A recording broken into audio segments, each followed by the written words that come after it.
পুরো রাহুল কি ব্যাপার এটা হাতে? আমি কুরকুরি চেক করলাম, কোম্পানি প্লাস্টিক দিচ্ছে বাচ্চাদের খাওয়ার জন্য, এতে রোগ হবে। আমি বলতে যাচ্ছি কোম্পানি যেন এই জিনিসটাকে পুরো ব্যান করে দেয়, বাচ্চাদের ক্ষতি করবি ক্ষতি।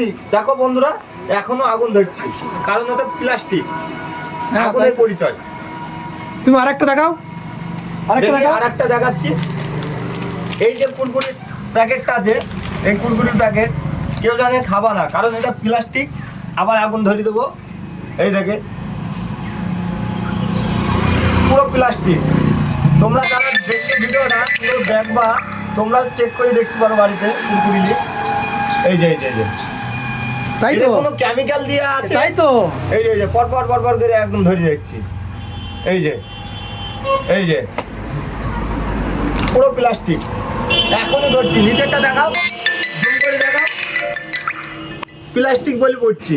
যেমনি আমরা চিক পোড়াইলি যেরকম হয় সেরকম। এই দেখো, এই যে প্লাস্টিকেরই হালকা মশলা দেওয়া আছে যাতে। রাহুল তুমি কি করে বুঝলি যে এটা এরকম? আমি এর আগে দেখেছিলাম, মানে আগুনে পুড়ে গেছিল, আর এসব প্লাস্টিক দিয়ে তৈরি হয়। এই যে একদম তাই তো, অরিজিনাল। দেখার পরে যারা খাওয়াবে তারা বিষ খাওয়াবে, বাচ্চাদের বিষ খাওয়াবে, এটা আমি 100% গ্যারান্টি। এটা আমার ভিডিওটা করার উদ্দেশ্য কোম্পানিকে ছোট করার জন্য না, বাচ্চাদের ক্ষতি হচ্ছে ওই কারণে ভিডিওটা করা। তো ভিডিওটা প্রচুর পরিমাণে ভাইরাল করবা, প্রচুর পরিমাণে শেয়ার করবা, যাতে প্রত্যেকটি ছেলেদের কাছে পৌঁছায়, তারা জানে এগুলো না খায়। ব্যাস, এটাই শেষ।